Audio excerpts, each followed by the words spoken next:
गर्मी का मौसम था और बड़ी ही कड़कती धूप थी। भोंदू पूरी मेहनत से अपने खेतों में काम कर रहा था। आज तो गर्मी ने मार ही डाला और ऊपर से इतनी तेज भूख भी लग रही है। पता नहीं ये गौरी कहाँ रह गई। अब तक तो उसे खाना लेकर आ जाना चाहिए था।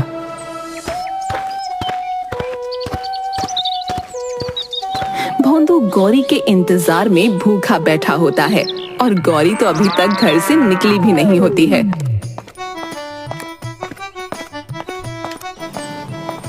ये मैं खाने का डब्बा तेरे गले में टांग रही हूँ, सीधा खेतों में जाकर अपने मालिक को ही देना।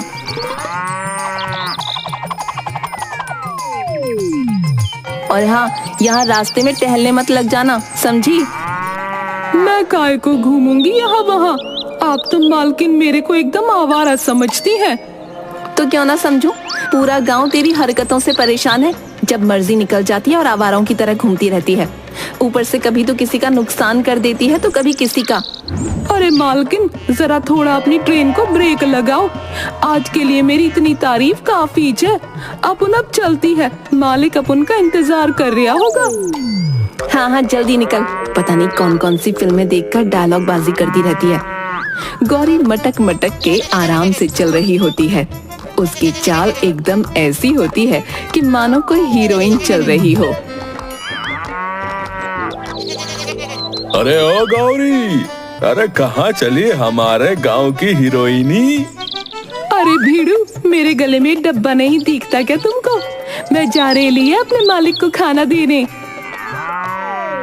अच्छा अच्छा, जाओ जाओ, बस याद रखना कहीं भूल मत जाना। अरे ये सब के सब मेरे पीछे पड़ गए हैं।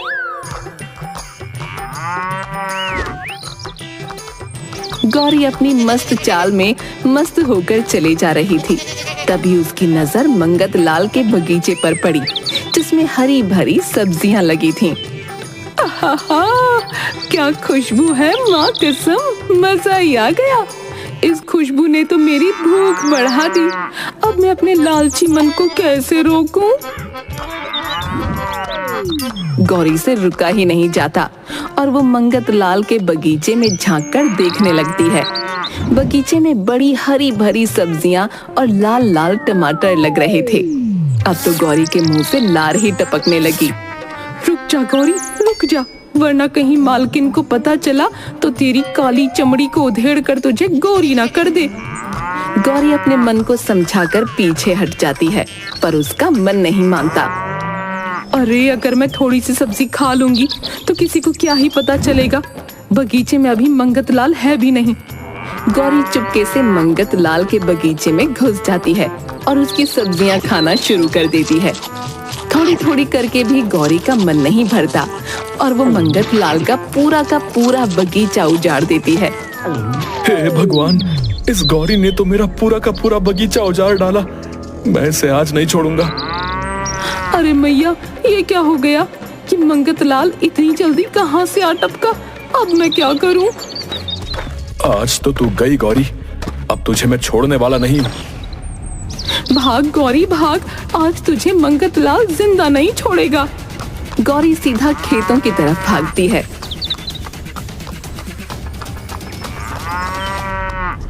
अरे गौरी, क्या हुआ? तू ऐसे भागती हुई क्यों आ रही है? मुझे बचा लो मालिक, आज मुझे बचा लो। मैं पक्का इसके बाद कुछ नहीं करूंगी। पर तूने आज क्या कांड कर डाला?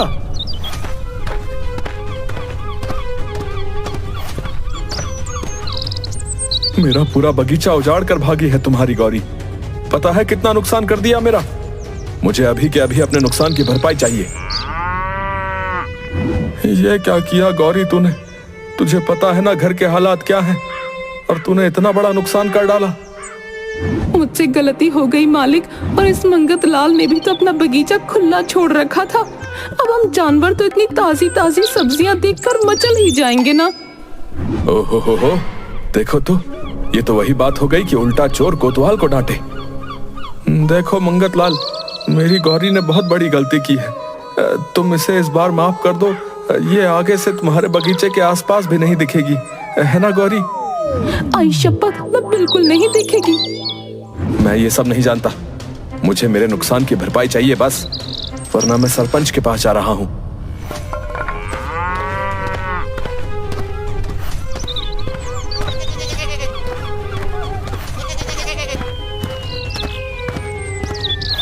मंगत लाल सरपंच से जाकर सब बातें बता देता है।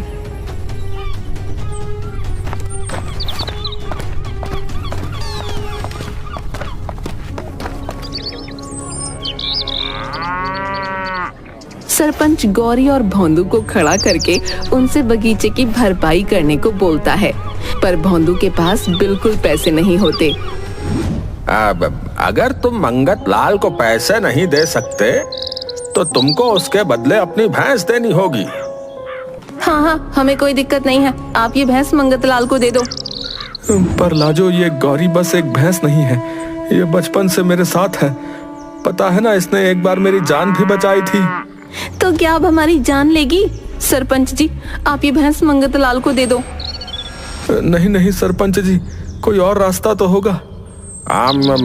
एक रास्ता है, तुम भैंस के बदले अपने खेतों की कुछ जमीन मंगत लाल को दे दो तो उसके नुकसान की भरपाई हो जाएगी। अब भोंदू सोच में पड़ जाता है कि मंगत लाल को अपनी जमीन दे या गौरी को।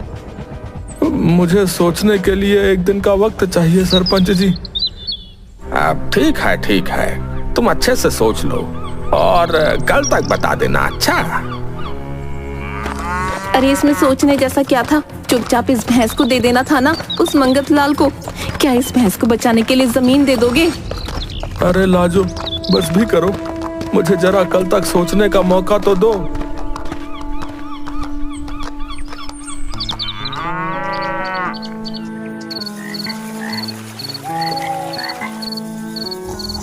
रात को लाजो आराम से सो रही होती है, पर भोंदू इसी चिंता में अभी तक जाग रहा होता है कि आखिर वो कल क्या फैसला लेगा। गौरी को अपने मालिक की हालत पर बड़ा तरस आ रहा होता है। वो रात को अकेले ही घर से निकल जाती है। घूम ले गौरी, आज अच्छे से घूम ले।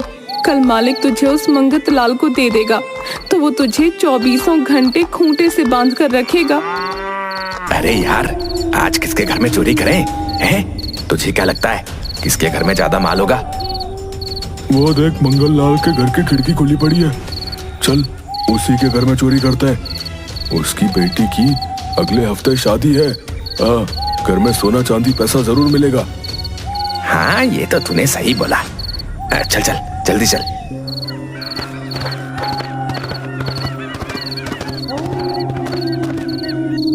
अरे मोरी मैया, ये तो दोनों मंगतलाल के घर में चोरी करने के बारे में सोच रहे हैं। मुझे कुछ करना पड़ेगा।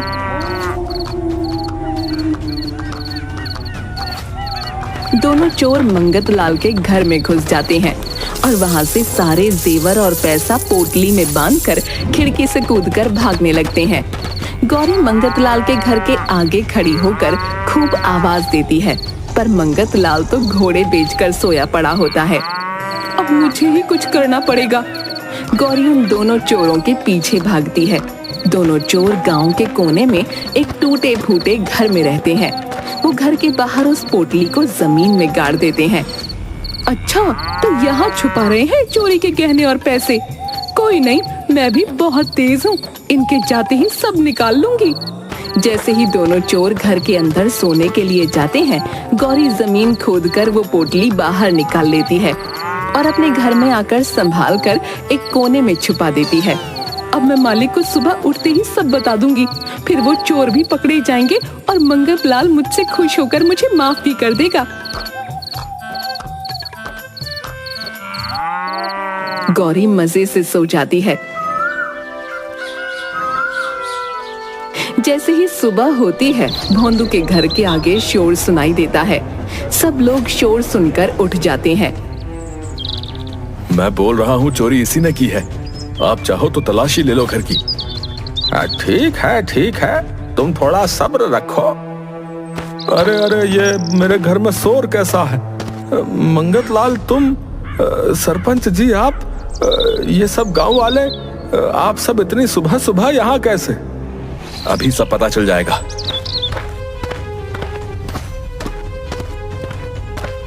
मंगतलाल भोंदू के घर के अंदर घुसा चलाता है और सब जगह तलाशी करने लगता है। अरे भैया, ये तुम मेरे घर में क्या कर रहे हो? क्या ढूंढ रहे हो ऐसे?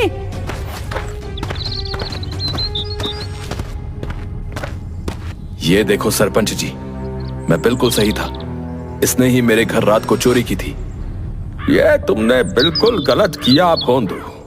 हम तुमको ईमानदार किसान समझते थे, पर तुम तो चोरी करने पर आ गए। आज पंचायत में इसका फैसला होगा। चलो मंगतलाल। हे भगवान, आपने मंगतलाल के घर पर चोरी की? मुझे तो यकीन नहीं हो रहा। ये सब झूठ है लाजो। मैंने कोई चोरी नहीं की। ये सब कुछ मेरी भी समझ में नहीं आ रहा है। अरे ये तो सब उल्टा ही पड़ गया। मैंने तो मालिक को बचाने का सोचा था, पर मालिक तो चोरी के इल्जाम में फंस गए। कुछ सोच गौरी, कुछ सोच। ये सब जो हो रहा है वो तेरी वजह से हो रहा है। दिन के वक्त पंचायत में सब लोग इकट्ठा होते हैं। भोंदू बार बार यही बोलता रहता है कि उसने चोरी नहीं की, पर सबने देखा होता है कि गहने भोंदू के घर से मिले हैं, इसलिए भोंदू कसूरवार साबित होता है। तुम्हारे पास खुद को बचाने के लिए कोई सबूत नहीं है, इसलिए अब तुमको चोरी के जुर्म में जेल तो जाना ही पड़ेगा।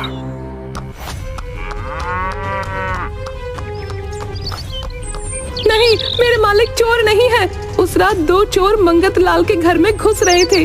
मैंने खूब आवाजें भी दी, पर कोई उठा ही नहीं। फिर मैंने उन चोरों का पीछा किया और वो पोटली वापस लाकर घर में रख दी, ताकि अगले दिन अपने मालिक को दे सकूं। पर सुबह सुबह ही मंगतलाल हमारे घर सबको लेकर आ गया। वाह जी वाह, कहानी तो कितनी बढ़िया सुना रही है गौरी। सुनाएगी भी क्यों नहीं, फिल्में जो इतनी देखती है।